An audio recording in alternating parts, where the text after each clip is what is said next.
And welcome to episode 3 of the Back2Warcraft podcast. If you're listening to this right now, it's because you're a patron. You got a week early. What's going on? It's good to have you. We have third episode. I'm joined with, of course, Giannis from Back2Warcraft. It's Neo. Neo, what's going on, brother? Yeah, people might not recognize me anymore, man. It's the first time we have a podcast after the 100K celebration, and some events occurred. Yeah, that was a really good event. For some people, yeah. It was a great night for me. Won the trivia, dominated, won the 1v1s. Everything is also on the YouTube if you missed the 100K celebration, but damn, that was a good event. Todd nailed it out of the park for hosting.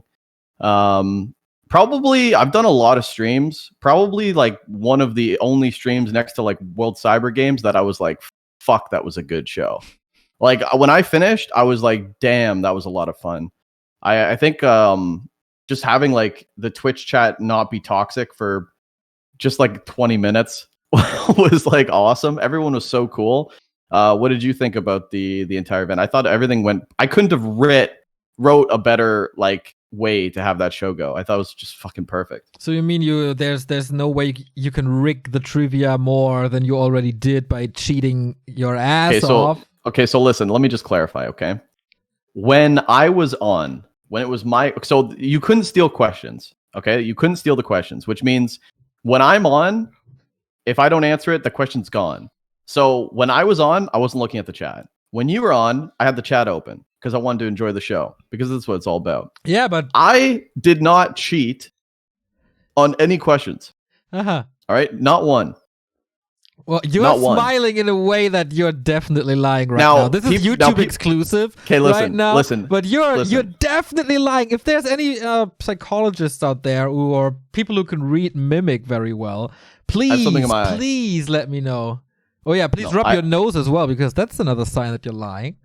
No, I have something in my eye there, okay? But no. Now, however, did I have the chat open? I had two screens. One was the Carson screen. The other one was two tabs. It's Twitter and it's Twitch. So I opened Twitter when I was on, and when I closed it, I just tabbed over to Twitch and reopened the chat when it was your go. Had a good time. Okay. Now, why my eyes were wandering all over the place? I'm looking at a screen. We're literally sitting at home. It's COVID. What am I supposed to look at? The floor? I have to look at the monitors, okay? No, I didn't cheat in trivia. I didn't cheat in the 1v1s or the 2v2s either. Yeah, that was kind of rough, especially the one-on-one. I really thought I had it shot after practicing like 6-7 hours with Qbert, but apparently I didn't. That was a fair win. You deserve that one. I fucked up a little bit. Fight execution was clearly better, and then my hair was gone. Which is, after all, not the worst experience I ever had, and I kind of start to enjoy it, actually. You do look good with bald hair. You do look... I was going to say, like, is this even a punishment? I mean, you could have been just doing this willy-nilly. I would be like, it looks good on you. But, yeah, that was a lot of fun. Did you, when you were practicing with Qbert, did he prepare you for Ted Fiends, or did he think that I was going to cheese you? Nah, because we had this gentleman agreement from the second episode of the podcast, right? So I trusted you on that. And I wanted him to prepare me for Ted Fiends. I could just go straight up, and this is what we did. We did a little bit of other stuff on Twisted, because I kind of wanted to do Fast Fiends there. But then Twisted was vetoed anyway, so that didn't really matter at all. Yeah, I don't know how to creep on Twisted, so I got rid of that shit. Yeah, I thought so. Yeah, I was like, no, thanks. Plus, I also didn't know, like, Twisted. I mean, that could be like Crippler Expand. The Expo's easy on there. It could be Lich, like cross map. I wasn't prepared for TM. Did you get? Though. Yeah, go ahead. Yeah, it was kind of funny though how, of course, everything went super well, and once again, shout out to Todd from my side as well. But after the event, we kind of stayed in your Discord, and we were all like, hey, let's go for drinks. At least Remo and I were, because it was around midnight for us, I think. But after 10 to 15 minutes, fatigue set in, and I think we had one drink, and then we were all so tired that we went to bed and left you hanging. You didn't even say bye. You just dipped. We didn't hear you say bye. So like you just left, and we're like, okay, Neo. We knew you were tuckered out, but we were like, okay, Neo's done. Oh, that's fucking rude. Yeah, we're like, all right, well, boss is going to bed. All right, see ya, patron, or whatever the. I've been watching a lot of Narcos Mexico right now, but yeah, no, I thought it was really cool. Did you get a new respect for me having played me and seeing me in the 2v2? You get a new respect Yeah. for my level, because I think a lot of people didn't really know how good I was. Yeah, I kind of respect you always for your shit talking for sure. But I thought you don't really bring it on the maps, and then I had quite some success in the practice games as well. So I was really confident going into this. Do you think 2-0? You thought 2-0 No, for no, you no, for no, sure? no. But I thought I'd have a better chance than I did, and then the first fight occurred, and I thought, whoa. Not today. Today is not the day where I have a chance against this guy. So it didn't really feel. I wasn't too disappointed afterwards. To me, it was super clear after the first fight who wins this. Even though you were really lucky that I didn't get your lit. DK. I can't believe that you didn't stutter step that lich. That was nuts. I like, and they sent you the smiley too while I was creeping my lich to level 2. I was like, I'm so far ahead right now. I got away with murder. Dude, that triggered me so hard. Yeah, I saw your reaction on the VOD. That was so funny. I gotta say though, man, you're very busy. I didn't expect you to practice at all. You grinded, man. You played a lot of games this season, and you played them on your main account. You know, you put your heart on your sleeve. I watched your previous games. I saw that you played DK standard. I was watching the match history. I'm not gonna lie to you. I wanted to win. Fucking stupid though. I practiced the wrong way, in the wrong order. I grinded a lot, like for my standards, I grinded a lot. And then at the last day, I really took coaching. Me, idiot, should have had coaching first and then grind. That would have been way better. What did you learn in the coaching? Did Jack show you my cannibalize fast fiend trick? No, you told me that before. Okay. I got it from Duck, though, by the way. Duck, thanks for the shout out. Yeah, thanks for annihilating me with Farseer Headhunters earlier on Echo. No, you told me that when we were casting Skill Cup, I think. Oh, do you know that fiend trick? And I was like, what the hell are you talking about? But no, lots of like how to more efficiently move on the map with like queuing more commands and using shift a lot more than I previously did. And getting creep spots done and stuff. It was simple stuff, very simple stuff, but felt really good. Was one day of coaching. I can only recommend taking coaching if you want to get better. That was super efficient, I think. But should have done that earlier, right? Yeah, Ted Fiends is one of those strats too, where it's like I could write down everything you're supposed to do on every map and how it's supposed to look, because you're supposed to hit a timing and stuff like that. So Jack's a good coach too. Yeah, man, super nice guy. And really nice guy too. So that's good. This week we have some new stuff. The reiteration of the ESL Cup is back. And we have finally an America's Cup, which we'll talk about in a sec. I know I have a lot to say about it. I thought CrunCher beating Hitman and IEM was a big deal. But this story gets even fucking better with KraV winning. We'll get into that in a sec. But obviously all 3 cups being on the same day, being Monday night for the Americans, North Americans, I guess, in quotation, is a bit of a problem. We didn't get to see the Hitman CrunCher arc Kiwi, a big chunk of our stars. It's easy to say, that Europe's flourishing when Foggy and Happy get to play, but we didn't have our Foggy Happy. So I think a little bit more work needs to be done. I don't know if ESL is going to actually change the date or if they're going to look at the feedback. I've been giving my feedback about changing the date for the weekend. What's the goal? I'd love the goal to be. Saturday night would be perfect. Saturday night would be perfect because it's also open for the Australian, New Zealand people. I know that their cup absolutely tanked because, for whatever reason, but they're still welcome in ours. Saturday night would be perfect, but Sunday night probably more ideal for the South American, North American region players, which I think it mostly dominates. The Brazilians, man, were all over that cup. Huge Latin American presence, which was really cool. The return of Pato. Missed some cool names from Brazil. I thought that was cool. Phil Boy's obviously making it very far, but Monday night's a logistical nightmare. 8 p.m. Eastern, okay, that's fine for Eastern, but Central 7, you're getting a little dicey. West Coast is 5 p.m. People are still at work or on their way home from work. You're asking people to call in on Monday or just switch the schedule. It's not easy to do. If you have a full-time career, it's even harder to do. But even a 9 to 5 minimum wage job for these kids. It's hard to get dedicated Mondays off. Plus, in the States, they have mandatory overtime at some minimum wage jobs. So I know that it's tough to do a week. Mandatory overtime is such a this combination of words should just be illegal.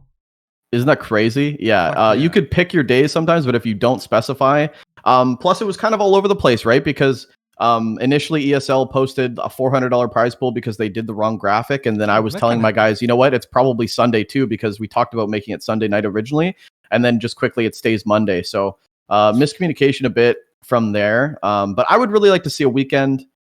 I could see how it conflicts though, because if we have DreamHack events, if they're on Saturday night, maybe it goes for 3-4 hours. It starts at 3 p.m. It gets into that territory for ESL Cup. How long do you want people to play?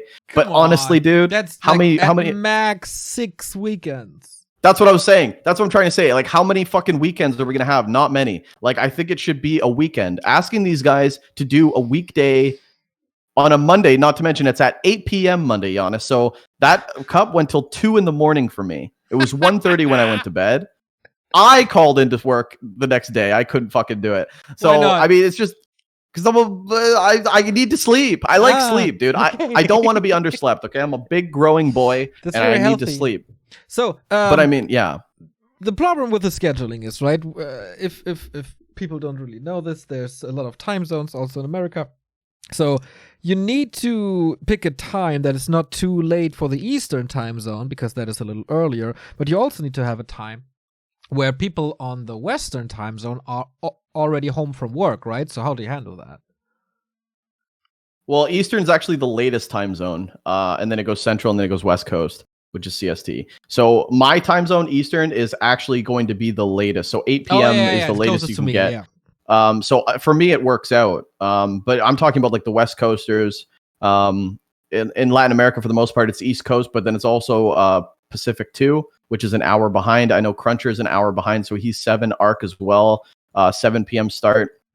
So for those guys, it's not a big deal, but you're still cutting off for an American Cup. You're still cutting off a part of America that shouldn't happen at all. You should cater to that. So, I've talked to some of the admins. They are listening to the feedback. They're maybe going to make some changes. I think they definitely should. I think viewership for something like this should be a priority. I think catering to the core of NA for an America Cup should be a priority. Hitman and CrunCher had the highest viewed IEM, the DreamHack Regional Final. They were the highest viewed VOD on YouTube on the ESL archives. People want to watch these guys play. Okay, you can argue how important are VODs.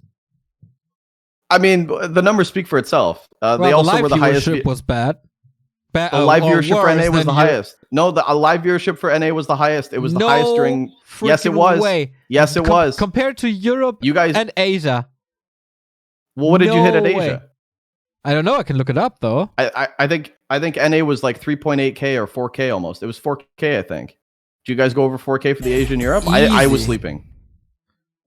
Oh, okay. Well, still, I mean, debatable, okay? But the point is, people for an America Cup... There's facts. Let me look it up. Wait. Look it up. Yeah, look it up. I will. I'm logging in. Sorry for the YouTube interruption here. Okay.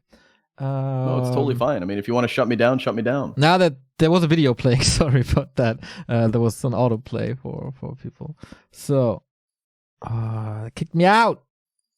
Why did you kick me out of that account? Okay. Channel analysis. Day. You actually have it per hour? Oh.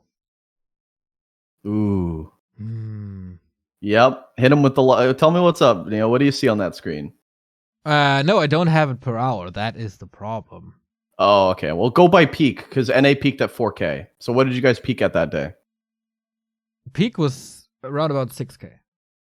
Okay, so somebody hit 6K and it wasn't NA. So there you go. You guys had more for whatever that was. Okay. Yeah, you were right. But it's still not the point. I think my point that I'm trying to make, is obviously the higher numbers, the higher viewership, the higher engagement into this cup comes from the big hitters of that event. If you're watching a Europe Cup, you expect to see Happy. If you're watching an Asian Cup, you expect to see Lin and Moon. If you're watching NA, no question, it's not even a debate. You want to see Hitman, you want to see CrunCher. And if you don't, it's a disappointment. And people are going to engage less and less. Our viewership for the first cup wasn't the best it could be.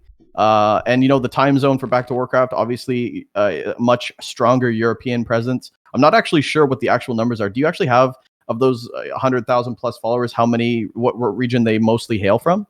I don't really know. Not something you have to look up. Not something you have to look up right now. But I imagine it's probably 95% Europe. 90% Europe. No, I did a presentation on it. And I forget numbers way too quickly, so that's the problem. But second biggest country is the US. Is it a close margin or not? No, Germany is the biggest by far because we have our roots in Germany, right? Yeah. That's understandable. We got a pretty big presence on German streaming stations as well, like Rocket Beans. Shout out Rocket Beans. But yeah. So Germany by far, then US, and then it's pretty close. Then it's very marginal. Then it's like 3%, 2%.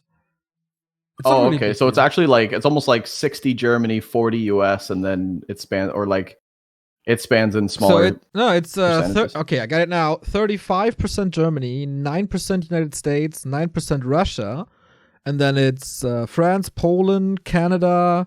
Yeah, lots of Europe, and then first South American is Brazil. And how many percent is that for Brazil? 2. Yeah, so I mean, it's safe to say that 9% US. How much percent Canada? 4.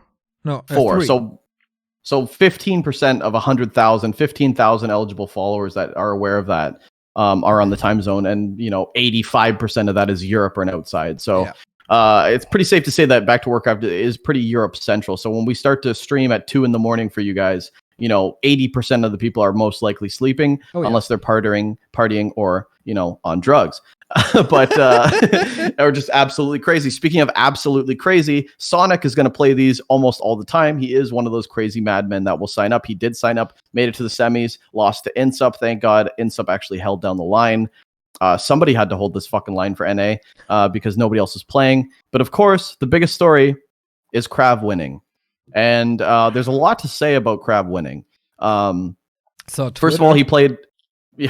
We'll talk about the Twitter in a sec, but first of all, he played every game on US East. He did have 80 ping in the lobby, which amounts to about 102, 103 ping in game, which is what a lot of people are bitching and moaning about. This guy just came in. He lost one map to Insup. He won the whole fucking thing. He took the EPT points. He took the $100, and he said, "Smell you later. I'm gonna go feed my kid." I thought that was great. You know what? I'm sick of the people. In NA especially, I can name you so many players that were pissed. Sarah and Say So from Australia. I think they're from New Zealand actually. But these guys, literally in my Discord, when they saw that it was an open cup, first thing they do is bitch and moan. Oh, how come it's open? It should be catered to us. First of all, they're not even fucking NA. They're from Australia, New Zealand. You had your own cup. You fucking blew it after 12 weeks. Okay, so I don't think they should be giving. What was the reason for that? I have no idea. I assume low participation. Okay. Why else would they cancel it? I don't really know. But they had their chance and they fucking blew it. Okay. This is our thing. Let us have our thing. They're welcome. It's an open cup. But I don't think they should be dictating how we should run our America Cup. It should be catered to us. And if they want to play, they can. Like I said, Saturday night would be open to them as well. It'd be their Sunday morning ish. So it would be ideal to make it Saturday night for them. I'm open with that. I'm not being a dick. They're a big portion of the NA scene, whatever have you. I still consider NA to be East and West from the original BNet servers, which they do qualify for.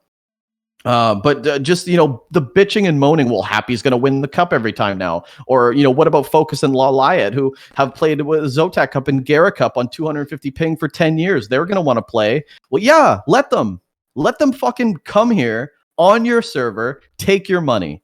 I love it. That's what the competition. It's a fucking competitive cup. There's EPT points on the line. If there's 52 cups, Giannis, for a year before the finals, that's 520 fucking EPT points that you can have towards your region. 520 points. I don't know how much that gives you, but last year you're second seed. And just like that, you get that $10,000 best of 5. It's fucking worth it, man. Fight for your right to be competitive. That's what I think. Grind. Yeah, go ahead. I'm just getting heated up, but go ahead. Yeah, I'm just sick of the whining. I'm sick of people whining and trying to cater and bend the rules so that they can justify why they're a shittier player in this scene. The lack of competitiveness in, first of all, the NA region with the whining, I'm getting sick and tired of it. The best players should fucking win. And if you can't win, then you need to figure it out. Because Lynn would have won as an orc, so there's no excuses for the orc not winning.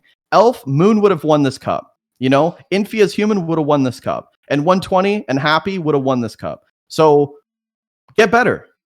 Get better. It's not, it should be. And they even forced the NA server, which you should. It's an America Cup. They should be able to come on our turf and fucking, we're not going to cater to their host. The Europe Cup is exclusively Europe server. We get it. But the KraV came onto our turf and fucking embarrassed us. Yes, on Monday. Absolutely embarrassed us. And I love it. Yeah, he has the personality to back it up for sure. I'm kind of with you. I do understand the other side as well, because especially in the grassroots community, it's kind of important to secure grassroots work. But that is what Dust League was for a long time. That was what Washed Up League is probably for, to just make sure that there are players who can get a little side income from it, right? But if it's ESL Cup is not for grassroots work, really. That's the skill cups, that's Dust League, that's Washed Up, that is whatever is there. So I think the rule book in ESL is pretty clear, as you said. It's always the regional server. That's why there's regional cups. And if KraV has to play through the night, that's not freaking easy, especially he has a job as well, right? Maybe he had an off day on Tuesday. We don't really know. So he could sleep afterwards. But it's also what Mikael is doing in the European Cups. Nobody's complaining about that, I think. At least I didn't hear about it. So he's grinding through the night, playing on 120, 140 ping, and he makes it into finals of skill and made it into ESL Cup. And he also took maps off of Happy, I think off of X-Lord, but not 100% sure on that, so forgive me if that's not completely right. I think you have enough handicaps that makes it kind of fair.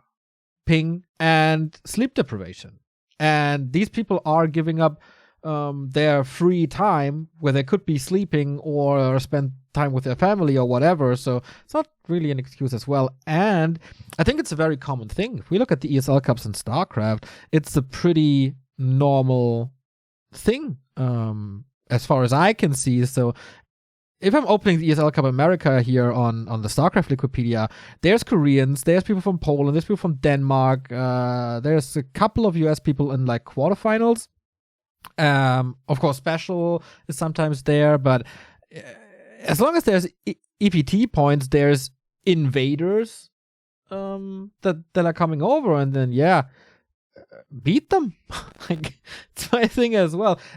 It would be a little unfair if, let's say, European comes over and they force, or the tournament organizers forces the native player base to play on conditions that are worse than they regularly would have. For example, alternating hosts, or play on, if you're from US West, you have to play on US East or something. That would suck, but that's not the case, right? So I think it's fine. I think the penalty is high enough. I totally 100% agree with you. My frustration comes from just the mentality of my region. Why are people thinking like this? Why don't people want to? All this time? And like, no offense to KraV, but KraV's not even top 5 in Europe. Why are you afraid of a guy who's not even top of his region coming in stealing points? Like, KraV and Sonic signing up, in my opinion, they should be out in the semis or the quarters to the top tier NA players if they hold the line and play well. Those aren't the 2 Europeans you got to be afraid of. And we didn't even see the Asians yet. Like, hello. And, the biggest problem I have with Saron and Sayso is they made the zero effort league. And they fucking literally just took what CrunCher and Hitman's ELO cap was, and they only barred them. And because CrunCher and Hitman win everything. And so they just wanted to like have new blood. That's fine to do a niche tournament, but then don't call it competitive. Don't call it competitive. It's not competitive. It's a catered custom league so that you guys can justify, well, I won a title for once. Don't call it competitive. And when you're talking about ESL Open Cup, this is ESL. This is the most competitive tournament we have outside of WGL. Like, It should be open concept, open door, competitive. And yeah, I would have a problem if they said, okay, well, Sonic's here. You got to do alternating hosts. I would have a problem with that. No, they're coming on our turf. Like we can come on their turf. There's no way that we sign up for a NetEase China tournament and they alternate hosts with Flow. It's NetEase or don't play. It's NetEase or don't play. And we sign up knowing that we're going to play on their turf. Yeah. And can we win? Yes. Sometimes we lose, but that's the disadvantage we go into right off the bat. We don't try to bend the fucking rules so that we can justify why we're 1900 MMR on War 3 champions and why we deserve a piece of the pie. You don't. You don't. This is competitive. Win. That's all I'm going to say about it. It blows my mind. I think there's several approaches to it. There's definitely different approaches to it. Like, what's your goal with the tournament? Like, do you want to grow new talent? Then an elo cap is wonderful.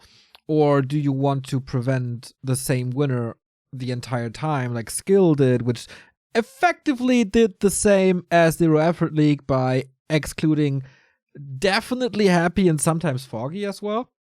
So you can say the same about that.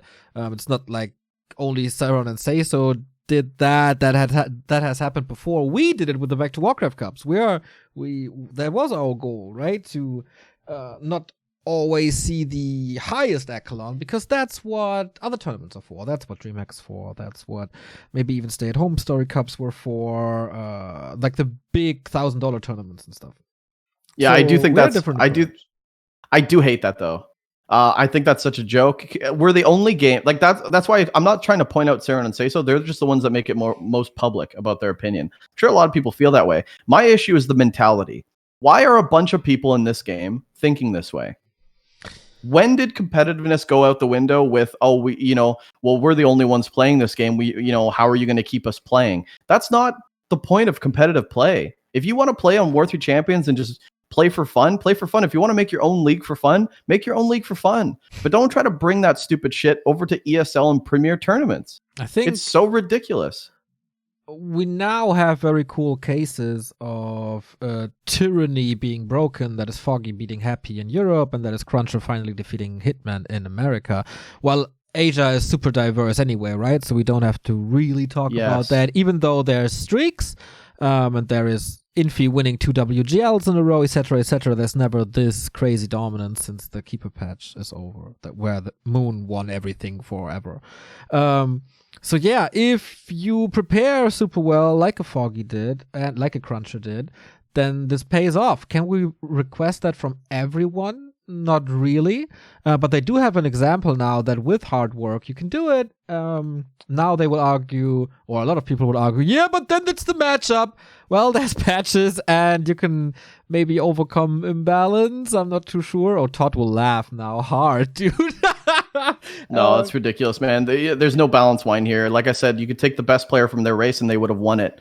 And they would have even probably beat Happy. Yeah, so, I think that, but that is probably an argument for, let's say, a Hawk or a Blade. Shout out for not showing up once again, by the way. Because Happy is undead and they can't beat undead for the life of it, so that's why they bail. I think the storylines are great too. I mean, like Foggy beating Happy, like you said, but CrunCher beating Hitman in the biggest tournament, taking the 7,000 over Hitman, was so good for the scene. I hope that it starts to change the mentality, because this guy came second place, was never talked about. It was Hitman, Hitman, Hitman. Ever since Anaheim, it was fucking the Hitman show from February all the way until the end of the year and the start of this year. And I felt bad for CrunCher because I always said, fuck, man, these games are close. Hitman won 3-1, 3-2 sometimes, but the games could have went either way. And I always felt like CrunCher wasn't getting his share of respect. That was. People knew CrunCher was a great player, but it was Hitman all year long. And he had to deal with that, dude. You know how fucking tough that is to come second every time and have Hitman gloating and everyone celebrating Hitman in the Discords and on Reddit and on Twitter and Hitman this, Hitman that. And this guy actually persevered alone, because nobody was with him except for, some teammates and his coaches and stuff like that. But, he persevered alone and didn't let that bother him for an entire fucking year, practiced and beat this guy straight up for all the marbles. And the pop off was so fucking worth it for him. And that was like a whole year of frustration where he wasn't getting a fair shake, and he just nailed through and won. And come on, guys, if that doesn't fucking motivate you to want to earn it, then you're in the wrong game. And can you imagine, like, we see Foggy beating Happy, CrunCher beating Hitman. Can you imagine any other game where they just like ELO capped the best team? Like, can you imagine CSGO when they blocked out Virtus Pro when they were on their 1 year straight wins, nothing Well, but net, or SK Gaming when the there will be amateur cups in CS:GO as well, right? yeah, but like, can you imagine for the majors? Because we're talking about majors. Nobody does it for majors. No, but I think they what? Who's excluding anybody from majors? That's not happening. No. I just mean like they want the catering to themselves in general.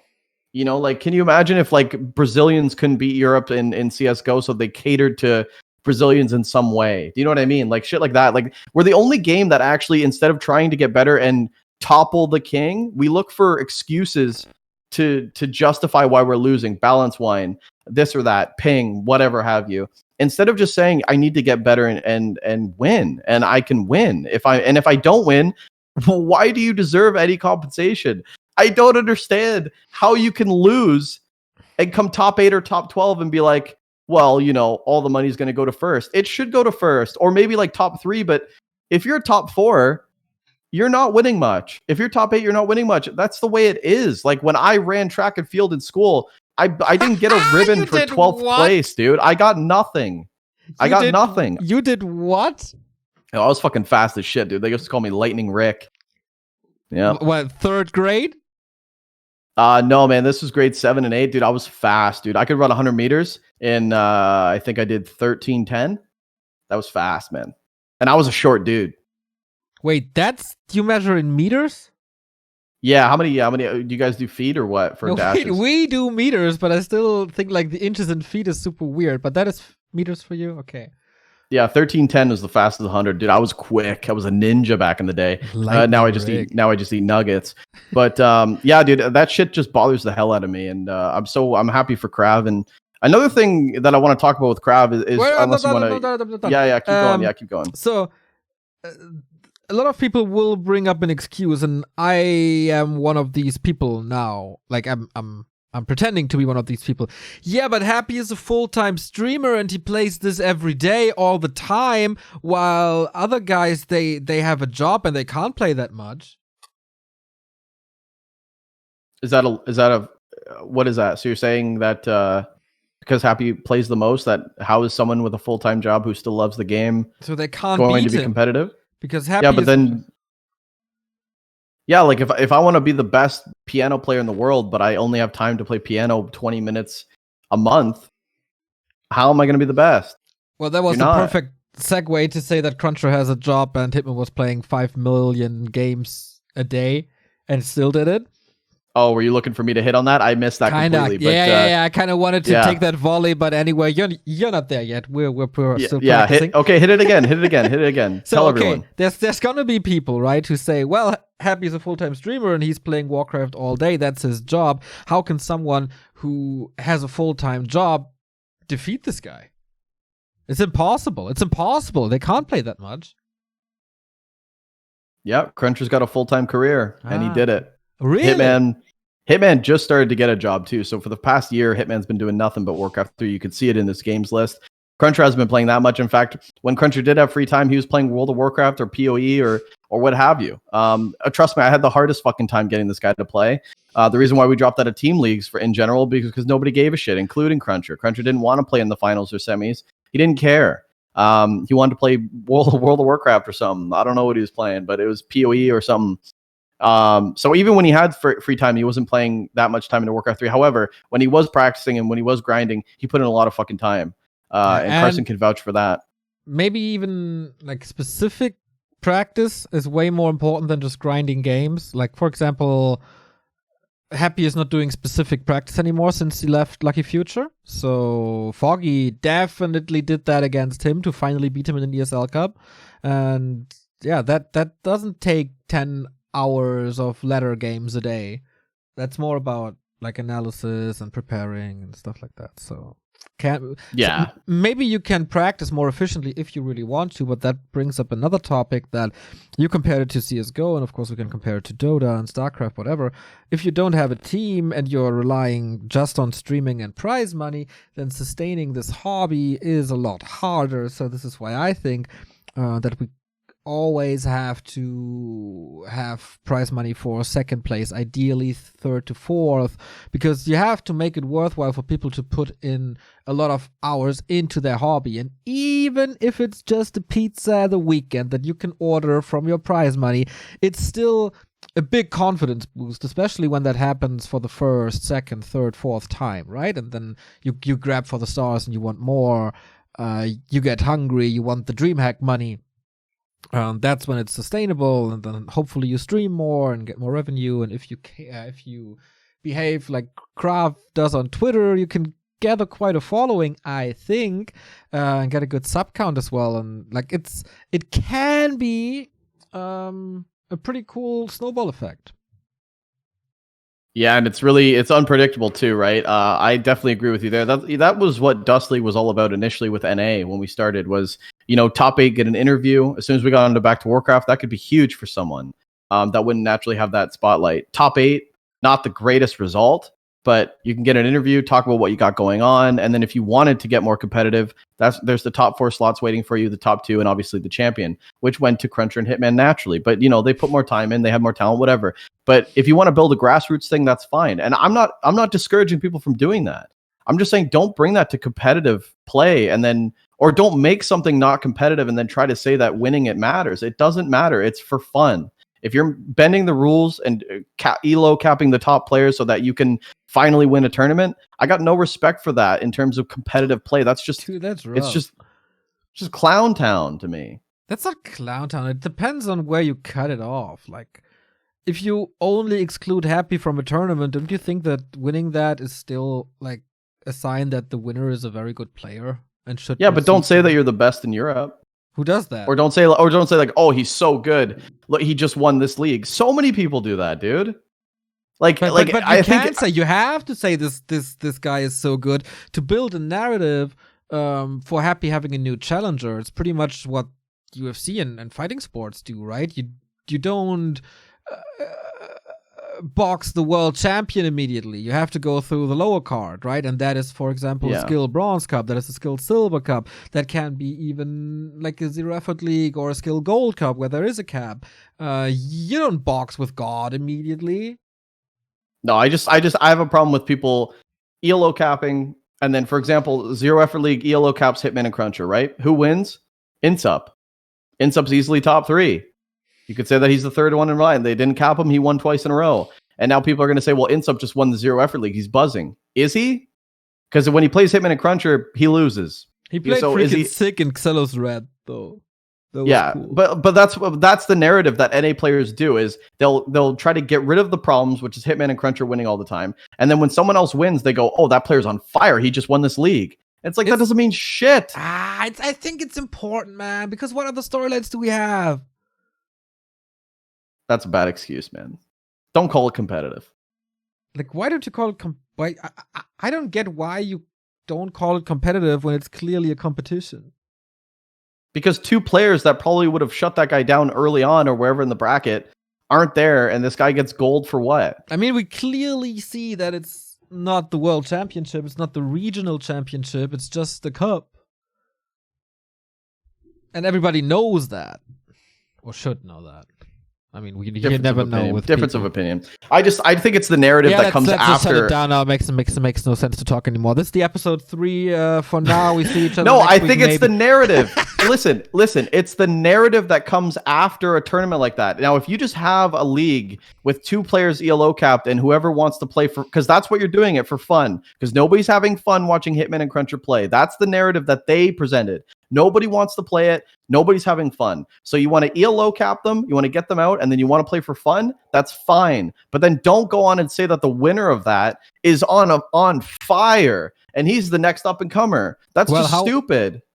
How fun is it to watch Hitman versus Serrano say so? I think it's always incredible to watch a better player because, I think Saren and Seiso are good players. So when they get destroyed, I think it's always entertaining to see what happened for, like, what did that better player do? If I'm an Orc player, I'm going to try to play like Hitman if I want to get on Seiso and Saren's level. That's motivation for the viewers. And I mean, even if Hitman stomps a guy in 10 minutes, the games are wild. Like, there's going to be a grunt block. There's going to be a hero kill early. There's going to be something like, I always think those games are exciting. I don't cater to that at all. I always like making it as even as possible, which is not, of course, with the depth of competitive players that we have, not really possible all the time, especially in the rounds of 16. But yeah, I dodge happy games in the ESL Cup until the grand final if possible, because it's just boring. What if he lost in the quarterfinals? Bad luck. Yeah, well, maybe. It did happen. He lost to Agent once when he was off racing, I think. It was a human mirror and Agent one, and then we kind of missed that. But bad luck. But I rather have a super cool semifinal instead of a super one-sided semifinal. Of course, there's lucky instances where we get both, but that's kind of rare. So I would always go for the Foggy versus Hawk instead of the Happy versus Sonic, for example. Yeah, I think you just always assume that the best player is going to win. I go into that thinking Happy has so much pressure, he can't lose. So the fact that he makes it to the finals every time is a testament to how solid he is. Wouldn't I don't you really rather look at it watch as Foggy like versus Hawk compared to Happy versus Sonic? Yeah, of course. But I mean, why are you using Sonic as an example? Because he's oftentimes in the top 4 and then he faces Happy and then he's out. It's just what happens. I don't know. I find it entertaining. I really do. I find it entertaining when he's getting fed by his girlfriend or whatever that was in the middle of the game, or eating a yogurt because he's so annoyed. Like he knows it as well. Like, I'm gonna put something on my window because I have that glare again. Just give me a second. Yeah, please just go. In the meantime, you see this little thing here right in the middle. You can support us on Patreon. We started that last Friday, and if you're a fan of this podcast, you get the podcast 1 week early. We are closer to the events that happen in the scene, and all of that you get at patreon.com/Back2Warcraft. You also get music and movie recommendations by Carson, Remo, and I. We have Q&As over there. You get coaching, replay analysis, all that good stuff. And I bridge the time until our host Ricky is back, but he is again leaving us, which is sad. You only get half of the broadcast, but we know that this is the better half of the broadcast anyway, aren't we? Right? I think we're good. Yeah, go ahead. KraV. Yeah, KraV's exciting. KraV's exciting. KraV is a phenomenon, man. I love this guy. So you were sleeping, but this guy, so obviously KraV won the ESL Open America Cup. He dropped one map to Insup. That was it. He went 9-1, I think, for the day. This guy, I think, is doing it right in terms of Warcraft 3 players taking advantage of social media, the assets they have in their disposal. So this guy's playing, whatever, just playing through the cup, gets into the semifinals, gets into the final. He gets to the semifinals with Deuce, beats him, and then gets in the finals. And this guy sends me, so he goes up 1-0 against Insup, and he sends me a DM saying LOL in all caps, and then links me a tweet. And naturally, I'm going to open it on stream in front of 1,000 people. So I open it. Smart, and I open it. No, I open it first and pre-checked it, obviously. But okay. So I open it up. It's him in like a Captain America suit. Everyone in the chat's calling him Captain America. Everyone's laughing, and this guy's doing it right, man. I don't even know how he gets these graphics pre-made, because he actually put Deuce and Insup in the graphic too. And it's like, how do you know that who you're going to play? So he must have made them on the fly. So just like, and he's tweeting me, like he's messaging me. So this is the 2-0. He messaged me after 1-0 with a tweet, messages me. He DMs me on Discord, messages me after 2-0 with a tweet. And then when he wins 3-1, he messages me again. That guy's doing it right, dude. Funny tweets, engaging. He's got 1,000 people laughing because I'm going to pull it up. He knows I'm going to pull it up. So now people are engaging in his social media. They know him as a funny guy. They know him as a good player. He's starting to get an identity. I think he does have an identity too, as like really funny with tweets, really funny images, like good memeing trolls. And I gotta say, man, we don't see that a lot in Warcraft 3 because I think back in the day that we were competitive, social media wasn't really around. So I think Warcraft 3 is one of those esports that didn't spawn like Dota 2 or spawn from League of Legends, and social media was already here. So a lot of players are having a hard time marketing. But man, that shit is so funny to me, and I think it's the right way to go.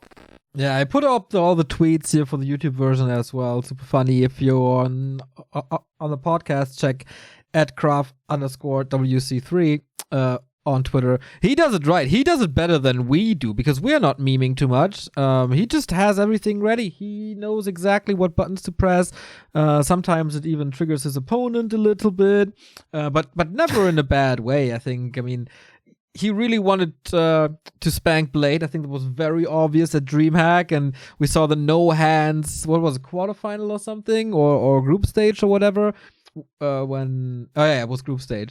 When he kind of thought that, okay, not showing up to a tournament is not acceptable. This is not what you do in the Warcraft 3 scene, so let me punish you for that. And then he made a fool out of him in front of the Warcraft world by playing with no hands and off the keyboard and doing the little dance, and in the end sequence of the game already having the cigarette in his mouth and stuff. This is amazing. This is being I don't know. It's not really a bad boy because he's so funny and so wholehearted as well. Coming from pretty much nowhere. Of course, there's a little bit of a stint on his history and stuff, but when he joined the Frozen Throne scene, coming from the ROC scene, I think there's nothing that bad that we can really say about him. By now, everybody knows the from laptop to desktop to DreamHack semifinal story, which is amazing. There's no other guy like KraV who has by now a good understanding of like how to behave as a Warcraft player. Like, if he can't play a tournament, he tells you, "Oh, sorry, man, I can't play this tournament." He's not saying, "Yeah, maybe sign me up," and then 2 hours in front of the match he says, "No, man, doesn't really work. I'm not feeling it," or something, which does happen. Tio's having a hard time sometimes, and he's super funny. Yeah, I wish his stream would be in English, of course, but his English is probably not the best. He can talk to us, but sometimes he needs the translation. But it doesn't really matter if he's very eloquent in English. You can just feel that he has so much passion for this game and breathes this game. And I think he has very good support by his team.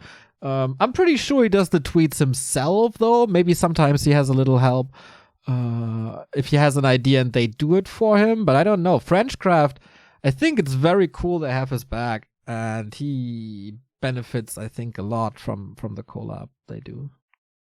Yeah, I think it's also great to know that you don't have to be number one in the region or number one in the game to have a social media presence and gain something from that. And I hope, he keeps to it and it builds his stream up and his social media, and it's putting him on the map, and he's picking his spots too. Like, taking advantage of a Back2Warcraft stream, like linking me that shit. He knows I'm going to pull it up. Like, that's 1,000 people laughing at something you do. Like, he knows how to manipulate the social media and the Twitch streams to get more eyes on him and engage, and that goes without ever winning a title. So I think it's really, really, I think it's just great. We need to start seeing more players do that. We need to see how more players not purposely become a heel, but find a way to use your personality and use that to get you far as a streamer or whatever have you. Wow, is that something you say? He's a heel? I think that's a wrestling term.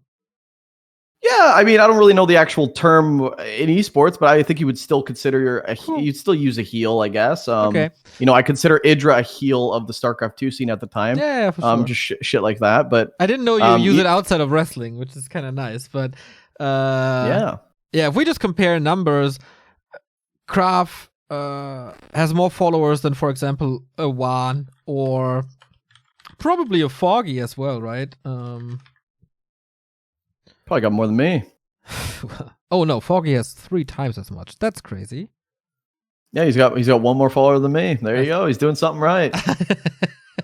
And you even paid for your followers, man. Jeez. No, don't be saying that shit. Carson's gonna say he doesn't have more than me, but I love it, man. KraV's doing it right, I think. Yeah, I think so too. Would love to have more. But then again, people say, oh, it's already so time consuming to have a job and play. But KraV does the same, and he has a family. Like, he has everything. He has, like, full-time job, family, little kid, plays a lot, and has the socials down. And he's streaming as well. So I think, like, since we got KraV, the others have no excuses except being lazy or putting priorities differently, which is totally fine if they do that. Yeah, or they just don't know. So like I said, just take notes on what's working for other people. Try to find a way to find your niche in it. There's a lot of room in Warcraft 3 for more personalities and more entertaining stuff. There's tons of room, trust me. So I think there's a lot of opportunity there. But you mentioned TOs. And how KraV's nice to TOs. There's something I wanted to bring up, and I know that we're cutting it close to our time, but I do want to go a little bit farther with this, and I definitely want your opinion on this because this has bothered me for a long fucking time. Oh, baby. What are we getting in now? Oh God, I'm sure you get it way worse, and maybe you don't care because you're chill, but I have a problem with this. It's random people messaging you saying, "Hey, I want to run an event. Oh, I'd like you to cast it." And you go, okay, right? Naturally, you know. And then they go, for example, here's $500. I want to run a show match, and I'd like you to cast it. You go, yeah, sure, no problem. So right off the bat, that's legit, and it happens all the time, and we encourage that. And then what happens? First of all, if I can interrupt you here, until now, nothing of this is legit. This could just be someone talking out of his ass, and at the end you're staying there. I'll get to that as well. Okay, yeah, I'll get to that as well. Sorry, okay. I'm not interrupting. So right now I get a DM from let's say a reputable person, but I'm the same way as you. And I'll get to that. Because that's a very good point. But let's say it's someone you know. Okay? Actually, no. We're gonna say it's someone you don't know. Because for the most part, how can you really trust anyone? Thanks, MTW. But So Joe Blow comes up to you and says, "Hey man, I got $500. I really want to run the show match with this player and this player. I'd love you to cast it. I'm thinking I'm thinking April 17th. You check your schedule, it's open. You go, yeah, no problem. Then later on, it becomes, hey, I can't reach out to this player. Can you reach out to this player for me? And you're like, yeah, sure, no problem. So now you're kind of like in the organization where you just want to cast and you don't want to have to run it. Now you're kind of running it. Scheduling for the guy, he doesn't have all the contacts. Then the day of the event comes, and it's like you're sitting there, you have the stream on, you're ready to go, you're ready to cast this event, and there's nobody to do vetoes, and there's nobody to make the lobbies, and there's nobody to run the rules because the guy who ran the event doesn't know shit about the game, and he just wants to turn on the stream and watch this product that he had no business doing or didn't do any effort in. And now you're not only casting, but you're producing the show and you're adminning it and you're running it and you're doing all this shit. And if shit hits the fan, that same person will fucking message you or tweet about how you ruined their chance to help out the scene. Or just like lack of communication from people that just think they can throw money at you, run it all for me without saying that. And then just you're left in the shit, and now it's completely on you if you fuck it up. That shit bothers the fuck out of me.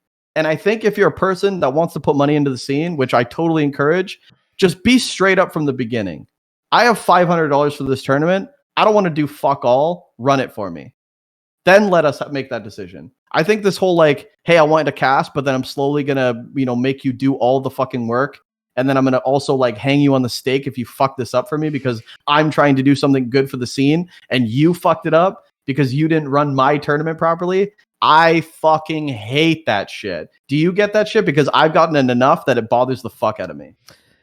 I gotta be careful here with what I say because I'm very tempted to say this never happened to me, but my memory is also very, very bad. So this could have happened a couple of years ago, but not in the near past, I think. So I think whenever I have such talks, it's pretty straight up. Or we use Matcherino anyway, and we do what we want, just look for sponsors for it, so to say. Or we had cool instances where the sponsor, for example, for the Grubby Happy show match, for the Grubby 2-on-2s, they did everything, and we barely did anything. Or the players did like vetoes and hosting themselves, which was also pretty cool. All we did was like casting, maybe getting all the people together and then streaming and get the word out. I do not recall having a very bad experience with it, except maybe I always want to have the money up front if they put it up. So I am the proxy between the sponsor and the player, because the sponsor can, until the match is over and even afterwards, can still talk shit and say, oh, I'm going to send it tomorrow, yada, yada, yada. I want to have that money somewhere on some account that I can trust. It must not be our PayPal, bank account, whatever. It can't be somewhere else. Like if you send it to one of the participants, it's still okay-ish. It's not as fair and straight down the line, but it's still like at least one of them has it. So the money has to be somewhere where I know that it's accessible. And sometimes people say, oh, yeah, let me think about it. And then they never answer you again. And then you know exactly what's up, right?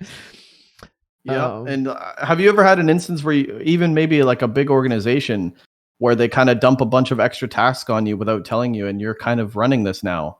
And you're like, that's not what we agreed on, but all right, like the show goes on. And I feel like once we're on live, like it's been so many times where it's like, okay, I guess I'm doing this now because I can't sit here for 15, 20 minutes because there's nobody actually running this. So now we're doing the vetoes and we're trying to keep the production going. And where is the fucking person that ran this? Isn't it easier to just ask up front, like, hey, will you be the admin or shall we do it? Because the co-caster can, I think, always do the job if it's not too complicated. Like just check everything up front, like make a list, like what do we need for that specific day, what do you need prior to that, for socials and stuff. Is a Wikipedia page up, is a Matrino up, etc., etc. Let's have a list and then send it to the Orga, and he tells you what to do. And if it's too much, maybe he can give you an Orga fee that is, I don't know, pays for a pizza or whatever. Yeah, I'm surprised that's never happened to you, because this has happened to me a couple times where it's like extra tasks just get dumped on you, and it's like, okay, I guess we're doing that because nobody else is. I easily say no because usually my schedule is packed anyway. So yeah. I either relate to someone or say, hey man, we can cast, but I don't really have the time to order the entire thing at the moment, and then it either works or it doesn't work. And yeah, I think I'm pretty straightforward when it comes to that, and so the sponsor knows what I want from him and what he can expect from me, and vice versa as well. At least I would love to think that it is that way, but maybe the sponsors think differently. I'm not sure, man. Yeah, I think the point of like, also, if I'm going to put all this work in, you have to send the money to me so I can pay it out, or if I'm going to be responsible for this, then I have to. I will never. Like, there's just so much shady shit that it's like the prize pool is so important too. Like, this event could go great, but then you don't get paid for a week, a month, 2 months. The guy just disappears entirely. I love that idea of like, dude, you don't have to necessarily give it to me, but you definitely have to give it to someone who I trust that will pay out for when the tournament does end. But I think it's just like the dumped extra tasks on casters because they think that that's just shit we do. It's really not, man. We're just supposed to cast and just supposed to produce. Yeah. And if you don't tell us that at the beginning, and if you don't tell us that at the beginning, that's the thing that we go into. We're just casting and producing. But then people just assume that, oh, you know, like who's doing the vetoes? And the players are sitting not even in a lobby. We're just in a blank Discord and we don't know what's going on. I just can't stand that shit. I think like if you're going to run events, then take responsibility and try to run it quickly or efficiently. I mean, not quickly, but efficiently. And also be like very clear on your communication, because when the show's on, there's nothing worse than not knowing what the fuck's going on. Oh yeah. And then, oh boy. I've been there so many fucking times and it's like, I have no idea what's going on. I'm sure you've been there. And it's like ESL Asia this Monday, and we didn't even know the map pool once the bracket was up, because you can't run Tidehunters and Autumn Leaves on Netties. And nobody thought about that. It was like Gauntlet Harbor on the day of the tournament. To be fair, I didn't think of it either. It was at the day of the tournament. Wong from Gauntlet Harbor was like, hey, admins, there's a little issue with this map. nobody really knew. But then, after a little while, we figured out we used the old map pool. But yeah, it can happen even at those weekly cups. I think it's very good that we set ourselves very high standards, but I wouldn't ask other people to have the same standards. So, wow, that sounds super arrogant right now, and that's probably one of the closing sentences. No, I think what you're saying is that you are experienced and you know what should be happening, and not necessarily other people do. Yeah, I was about to say when it comes to Warcraft stuff, tournaments, organizing rule sets, how to deal with players, how to run a cup with separate game name channels, etc., we know what we do, and we know probably better than anyone. And we can guide. This is amazing. This is a very cool experience to just tell people what to do and why to do it this way, and then to educate them and then see them do their thing. Some people even do it better than us now. I think Xelos Red was a very good example from at least my perspective. Might have been, of course, different on the Korean side, but damn, that was really good. Yeah. I think my problem is more just individual people, not necessarily orgs, but it does happen with orgs as well, but just individual people not being very clear with what they want, and then, just not being very clear with what they want. And I think like nowadays I ask a lot of questions. I ask the questions that you just brought up now before I ever say yes or no, because I want to know for sure. And I think if you want to sponsor a tournament, that's totally fine, but be very clear with like, hey, like Neo, can you contact the players? Can you admin as well? And it's not even like we want a fee. Like, we'll do this shit for free, man, if it's good content. Like, we love the community. It's not like we're trying to fucking maximize our hourly wage to make it worth it for us. That's not what I'm talking about. I'm just talking about the miscommunication and like just lack of experience. And then like the person just kind of like going like, well, I thought you were gonna handle that, or like I'm not sure what, like, just be honest and say, I don't know what the fuck I'm doing. Here's $500. Run this best of 5. I prefer these players. Contact them as well. Yeah, that's cool. Like, yeah, I just like, if you don't do that, man, and then you like, it's your baby and we fucked it up or something, I just get so fucking annoyed with that mentality. It's just so annoying. When did that happen? It's happened like 4 times. Oh, why didn't you learn, bro? No, it's happened like 4 times. But like, why didn't I learn? It was like different stages of fuck up each time. It was like one of them got canceled, and one of them like this player didn't show up, so what are we gonna do? Or it's like the other one was like nobody's here around to do the vetoes, and like we're sitting around for 10 minutes. Yeah, and the you're other really one's obsessed like, with this vetoes thing. Why don't the players just veto themselves?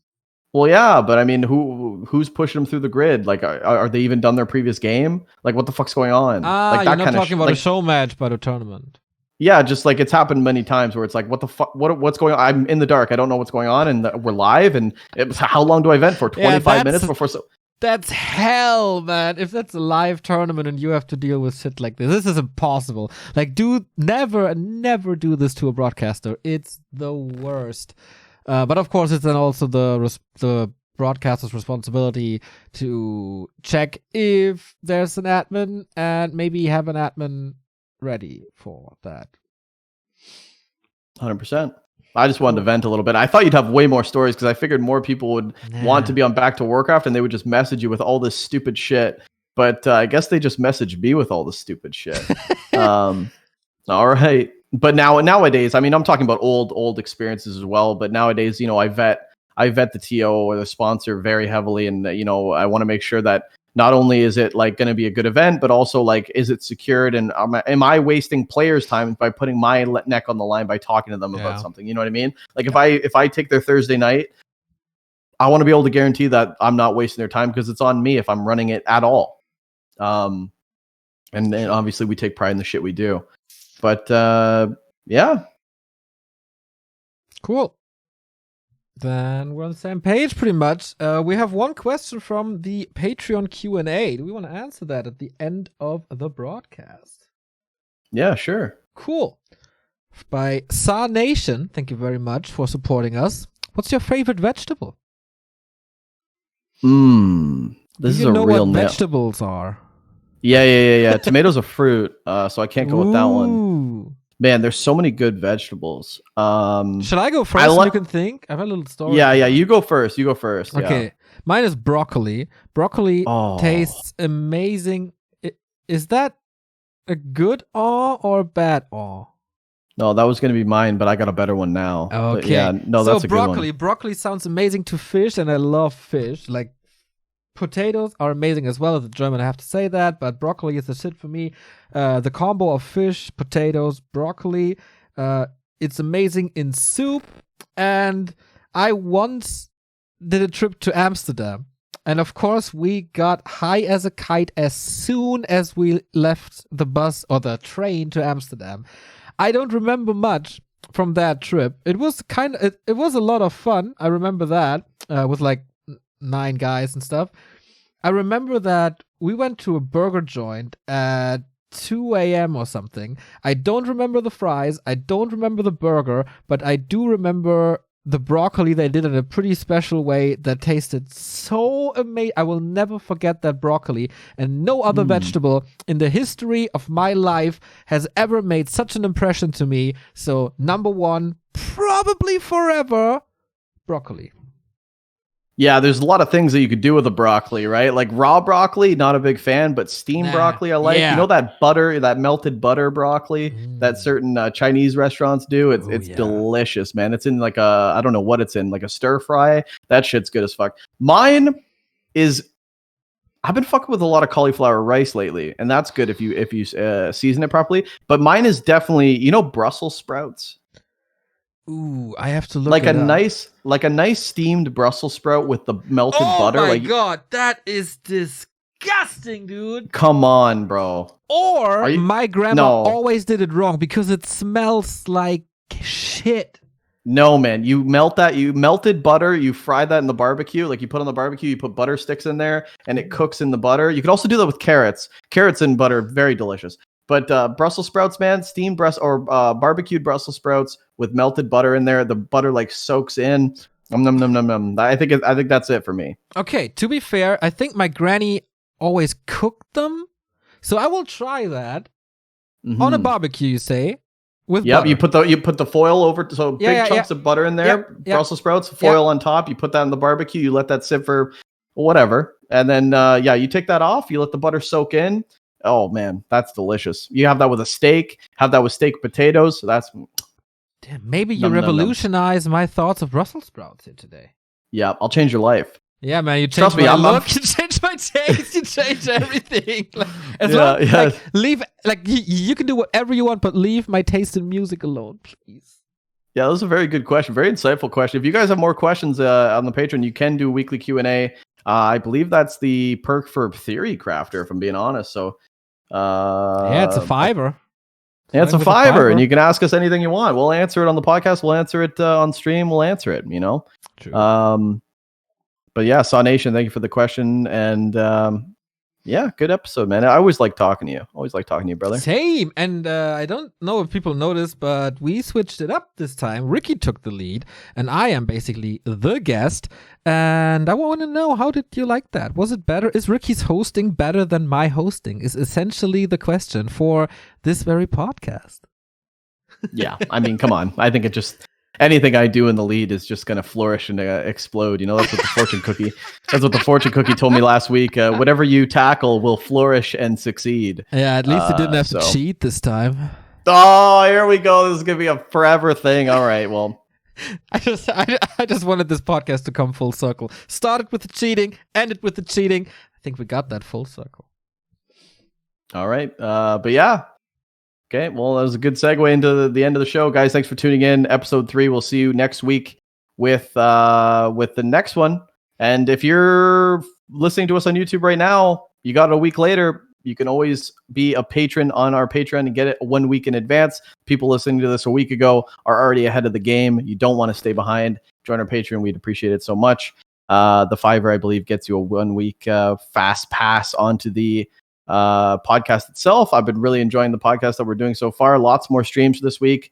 Our schedule is so fucking packed right now. We're doing so much goddamn Warcraft 3 action. So follow. I don't think a lot of people know this, but if you go to back2warcraft.com, our schedule is right there, and we update it all the time, so you can see what's alive tomorrow, and it's always going to be updated a couple days in advance even, to get a good idea of what's going to be streamed on the channel. But yeah, Neo, great show, and we'll see you guys next week. Good luck with the Dust League finals, Ricky. Bye bye.